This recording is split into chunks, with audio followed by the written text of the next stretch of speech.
ব্যাপকভাবেই সবার জন্য সব সময়ের জন্য প্রযোজ্য হয় যদি কোরআন এবং সুন্নাহর কোনো বর্ণনা দ্বারা নবী আলাইহিস সালাম নিজে ওইটাকে নির্দিষ্ট না করে দেন।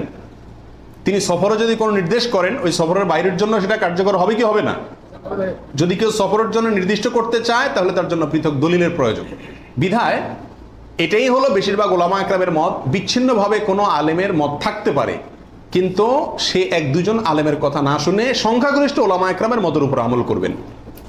গরুর ক্ষেত্রে 7 জনের পক্ষ থেকে যথেষ্ট হবে। তবে একটা কথা এখানে বলতেই হবে, সেটা হলো উত্তম হলো একাকি দেওয়া, ভাগে না দিয়ে কিকে দেওয়া?